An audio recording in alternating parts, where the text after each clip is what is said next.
buenas tardes a todos los participantes del Congreso Internacional de Arte INDAI.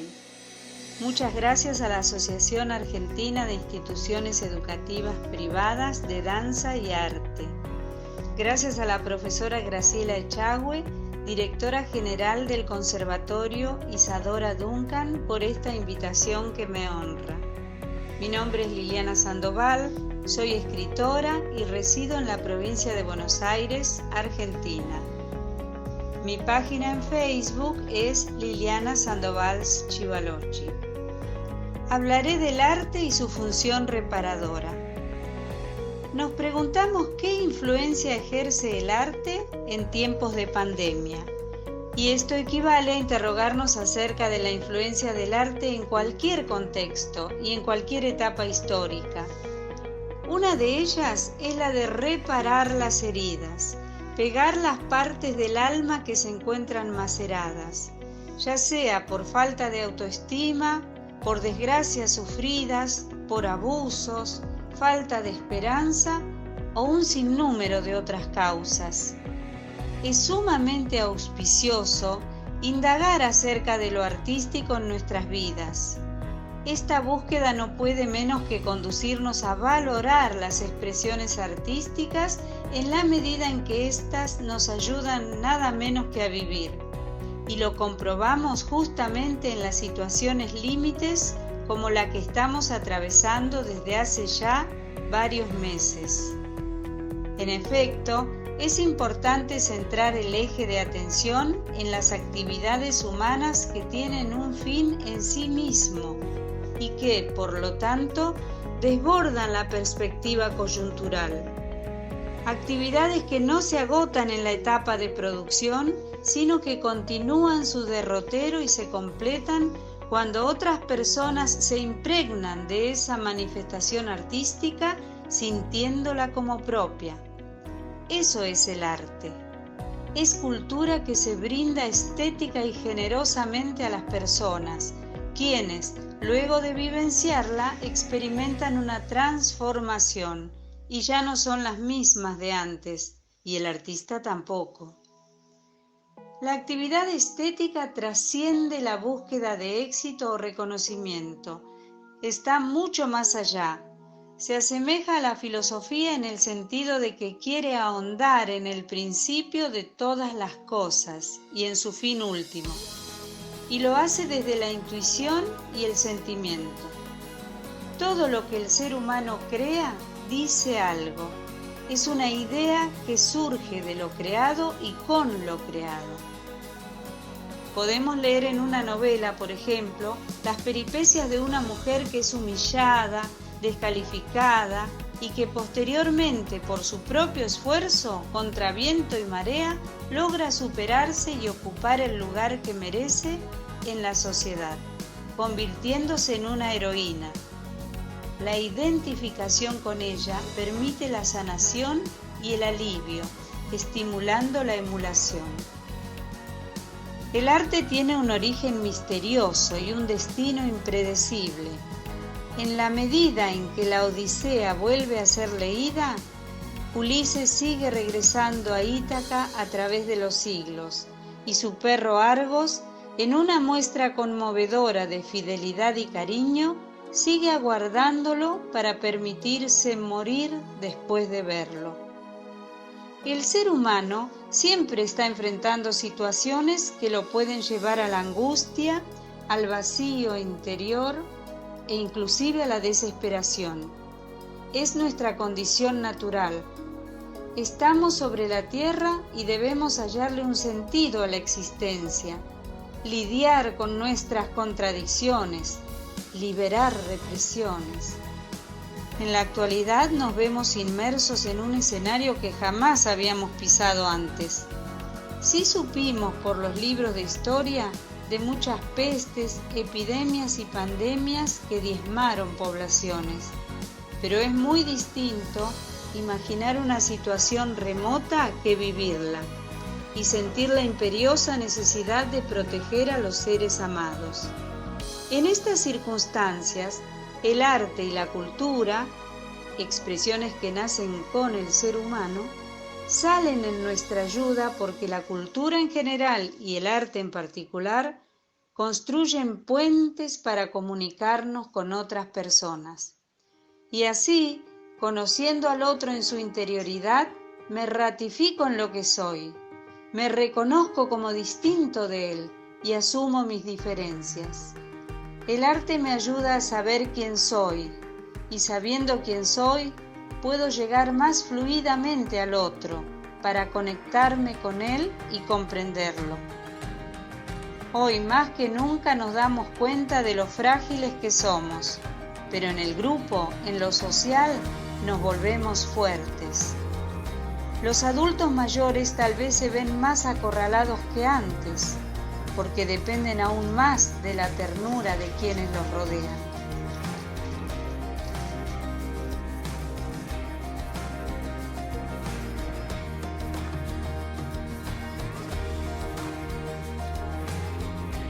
Muchos celebran su cumpleaños de manera inédita.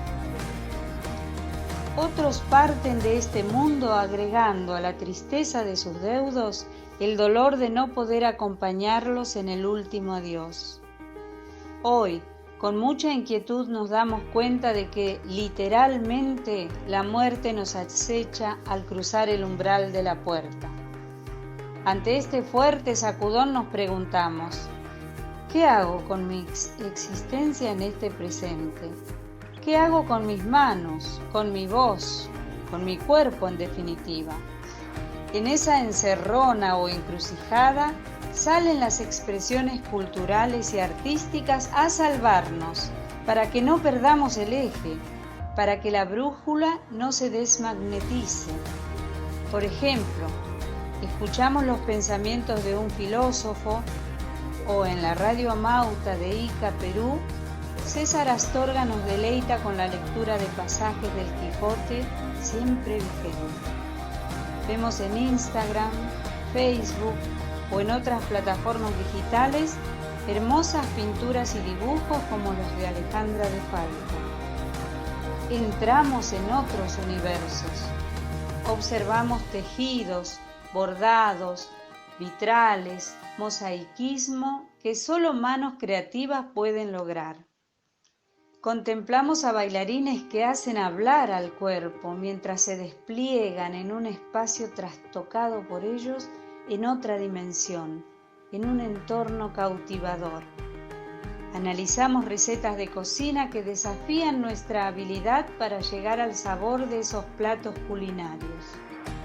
Canciones, conciertos hacen su parte en esta tarea para la casa de sentirnos reconfortados a pesar de los pesares. Los niños inventan juegos, escuchan cuentos y cantan con los grandes. Dibujan, pintan, experimentan con plastilinas u otros materiales. El taekwondista y su hija ejercitan su arte en el patio y el perrito de la familia es el público presencial. El fotógrafo, en una misteriosa unión entre el exterior y su interior, alcanza la óptica deseada para lograr colmar sus necesidades comunicativas y expresivas, su palabra visual. El arte tiene, sin proponérselo a priori, fuerza política, entendiendo la política desde el punto de vista ético, como la disposición a obrar en una sociedad con objetivos provechosos para todos. Entonces, las señales culturales y artísticas transmitidas de generación en generación, como el amor al terruño, al igual que tenaces ingenieros, siguen construyendo puentes y caminos para conectarnos, para seguir amando, aunque no tengamos la presencia física de la familia ni las reuniones con los amigos, para reinventar las ganas de vivir. La literatura, por ejemplo, en un tiempo lento, nos ayuda a reflexionar.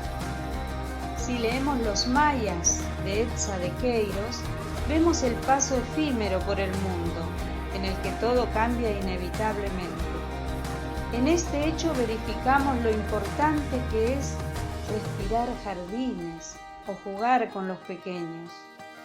En Cyrano de Bergerac, obra de teatro de Edmond Rostand, el protagonista afirma: cantar, soñar, reír, ser libre, tener ojos que vean, la voz entera, escribir sin pensar en gloria ni en fortuna, sino que el mismo acto creativo sea el que te lleve a la luna. Eso sí, quiero cosechar de mi propia huerta, amigo mío. En Nicanora, de Silvia Fantozzi, la narradora emprende viajes al pasado, abrevando en la memoria colectiva y en la naturaleza, camino que conduce a la verdad de uno mismo. Los viajes, de la mano de la literatura, estimulan la imaginación y con la voluntad de Cyrano logramos lo imposible. En El bosque que llora, de Vicki Baum, somos testigos de la explotación del caucho y de la terrible vida a la que fueron sometidos los trabajadores. La literatura nos ayuda a conocer más al ser humano. Búsquedas, siempre la búsqueda para dejar nuestra línea, nuestro verso en el mundo. Como dice, citando a Walt Whitman, el personaje de la Sociedad de los Poetas Muertos, en la película de Peter Weir, basada en el libro de Kleinbaum. Los poetas, actores, cineastas crean mundos que nos ayudan a comprender, generan expectativas que nos motivan a incursionar en otras sendas y olvidar por momentos que somos simples mortales. Las plantas y los animales, dentro de los límites del confinamiento, reclaman nuestra atención y darles respuestas también es una bella ocupación. No es vano recordar que la naturaleza y las artes siempre estuvieron unidas, ya sea para celebrarla o para llorar su ausencia. Verde que te quiero verde, nos dice Federico. La vida nos llama desde los 4 puntos cardinales. Las orquestas tocan sus obras utilizando los medios digitales. El director escucha y mira a cada músico con el rigor y el amor de siempre, convirtiéndose en un instrumento más de la música, conduciendo los sonidos al éter, porque las fronteras desaparecen cuando de lo humano y del arte se trata. El arte repara los daños, es la respuesta a los conflictos, las dificultades, los dolores y los tiempos felices. Citando a Guillermo Díaz Plaja, coincidimos con él en que, comillas, toda obra literaria contiene germinalmente un elemento coloquial o dialoguístico. El hombre habla siempre con su próximo, consigo mismo o con Dios. Toda palabra es testimonio que se dirige a alguien, aunque a veces este alguien sea tan indeterminado como eso que se llama el público. El público es el gran escuchador, por eso la platea semicircular de los teatros antiguos semeja a un gran pabellón auricular que recoge la voz, que suena de la persona o máscara teatral que tiene la boca en forma de megáfono. El primer milagro, continúa el autor citado, es la palabra, y el segundo es la perpetuación de la palabra a través del tiempo. Los arqueólogos nos dirán cómo se llamaba aquel militar romano resurrecto tras 2000 años de polvorienta oscuridad. Y más todavía, nos deducirán quién fue el artista que tan espléndidamente cinceló los rasgos indelebles de su humana fisonomía. De este artista no nos quedará acaso ni su imagen física. Pero ¿no es maravilla que conozcamos su nombre? Porque el nombre es una palabra, una sola y resonante palabra que ha galopado por un túnel de siglos para llegar hasta nosotros. Fin de cita. La literatura, cuya materia prima son las palabras, muestra la realidad tamizada por el sentimiento y por la subjetividad, realidad que se vuelve así más precisa. La sensibilidad de la que aflora busca la sensibilidad del lector, del oyente, Las almas se conectan a pesar de la distancia y de los tiempos distintos. Quevedo es un amor constante más allá de la muerte. María Granata nos habla del ángel que perdió un ala, mientras que Manuel Puig, con su título Cae la noche tropical, nos regala una cadencia de sonidos, un movimiento de danza, una mano que se entrelaza a otra musicalmente. Rulfo hace que nos desplacemos en otra realidad, mítica, misteriosa, insondable, como lo es nuestra América Latina. Froilán Blanco nos invita a disfrutar de la calidez de su conversación en su libro Entre mate y mate. Todos somos cantantes, artesanos, actores, poetas, bailarines, gimnastas, raperos, pintores, dibujantes, en la medida en que percibimos los hechos artísticos y estos pasan por nosotros para dejarnos distintos de los que éramos antes. Somos como la protagonista del filme Angelita la Doctora, de Ellen Tritek. Andamos de lugar en lugar retroalimentándonos de los demás. Hoy en día, como podamos, ya sea por teléfono o a través de las redes sociales o a través del cerco de nuestra casa, con la misma disposición de la protagonista de esa película. El arte cura, cicatriza, aumenta las defensas, nos levanta para ponernos de nuevo en combate. Nos paramos en el cuadrilátero para enfrentarnos a un poderoso adversario, el desaliento. Con respecto a esto, me permito leerles unos versos que escribí. En ningún lado, en ninguna esquina, ni aunque miremos al cielo, podemos encontrar. Mendigamos tu presencia, nos arrastramos, las lágrimas imploran, ¿dónde estás?, nos preguntamos. Y de pronto en una canción, con la magia de una artista, apareces triunfante, alegría. Me referiré ahora a mi obra literaria. He escrito 11 novelas, 2 obras de teatro y un libro de poesías. Muchas veces, para escribir, hay que estar un poco alejado del momento que se desea retratar. La experiencia vivida o que se nos ha contado cierra los contornos de la historia cuando ha pasado un tiempo. La pandemia, esta situación harto sorpresiva, impactante, tumultuosa que nos ha tocado vivir y que ha desbaratado proyectos, seguramente se volverá arte en manos de los hacedores cuando se haga carne en el artista. Hoy la incertidumbre tiñe todas las cosas, es un barajar y dar de nuevo. Hoy, el simple acto de sentarnos cara a cara a conversar con cualquier persona resulta temerario. Cuando surjan las manifestaciones artísticas que evoquen este presente, continuaremos restañando las heridas causadas por tan cruel flagelo. Seguidamente hablaré de mi obra literaria. Voy a referirme a mis 3 últimas novelas.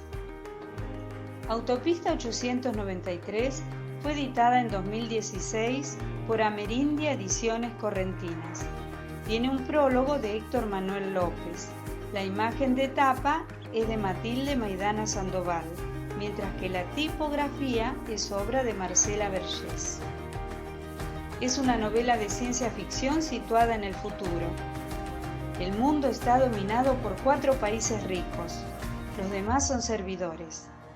El país donde viven los protagonistas, Bianca y Segor, está dirigido por el equipo de la gobernación. Nadie ha visto jamás a los miembros de ese grupo. En ese futuro ya casi no queda nada de las plantas ni de los animales. Y el amor está prohibido. Todas las actividades de las personas están pautadas, programadas hasta el mínimo detalle. Pero la desobediencia aflora. El ser humano no nació para vivir encadenado. Así, estos niños de 13 años, enamorados, se encuentran con los muchachos, con Fabricio, quien le debe la vida a una poesía, pues al escucharla su verdugo se conmovió, porque se trataba de los mismos entrañables versos que su madre le recitaba. Se encuentran también con el robusto Silver, para quien hacer algo distinto lo divierte sobremanera. Con la viejecita Poliana, quien, por el hecho de vivir aislada tanto tiempo, se expresaba con un habla preñada de arcaísmos.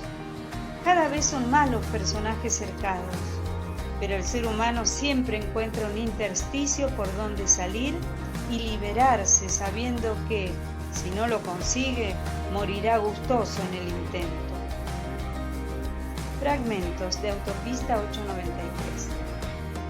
Miguel Machuca, el ingeniero en insalubridad, tenía en un lugar recóndito de su casa al que jamás iba su esposa, porque él le había dicho que esa humedad le haría mal a su propensión al asma. Allí tenía pequeños tarritos con tierra que había podido juntar desocupando el limpiador de paredes y pisos a lo largo de los años, y había logrado plantar semillas que pululaban o habían caído en lugares insólitos. Su emoción no tenía freno cuando observaba algún brote. Era difícil contenerse. Quería mostrárselo a todos, pero no podía. Solo lo angustiaba poder conservar esas plantas sin que nadie lo descubriera. Lo aterrorizaba la idea de tener que matarlas para que no lo aniquilaran a él. Otro fragmento. Pero Bianca y Segor habían desarrollado un misterioso poder telepático en el tiempo que compartieron y en el que se interesaron el uno por el otro. Ese domingo se sentían abrumados, sin saber por qué. Cada uno se puso a caminar siguiendo un impulso, después de arrancarse el microdispositivo que los conectaba al centro informático. Y así, andando, instintivamente se encontraron a las 2 de la tarde bajo la autopista 893 en el cruce con la ruta. Avanzaron con sigilo, burlándose de la ley. Tomados fuertemente de la mano, empezaron a caminar por zonas opacas, en medio de la gente. Después ya no había personas, pasaron por un túnel lleno de policías que hacían detener los autos, que solo tenían fija la vista en los vehículos. Ese era el cerco que marcaba el final del espacio permitido. Caminaron por una senda de 40 centímetros de ancho. Su felicidad fue el mejor salvoconducto. Iban serenos. Cuando salió el sol ya estaban muy lejos. Sus padres no denunciaron la ausencia de sus hijos, simplemente porque no la habían notado. El domingo, cuando regresaron a la casa, ninguna de las parejas pensó en sus respectivos hijos. Solo sabían que al día siguiente continuaba la rutina, pero ya en el trabajo. En segundo lugar, hablaré de mi novela Floresta. Fue editada el año pasado, en 2019, también por Amerindia Ediciones Correntinas. El prólogo pertenece a Carolina López. En la estación de Floresta se entrecruzan historias. Cada personaje muestra su desazón o su alegría. Se trata de un texto sesgado por lo fantástico. En medio de esta población surge el amor entre Bebecha y Juan. Un amor que no se dejó amilanar por la muerte, antes bien la venció.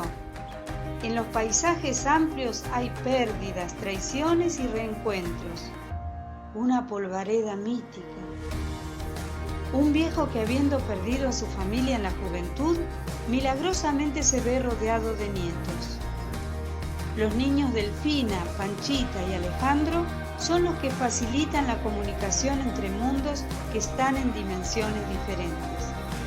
Floresta es un pueblo que desaparece o aparece según cerremos los ojos o seamos capaces de verlo y comprenderlo. Fragmento de Floresta. Al final, ¿qué somos, Bebecha?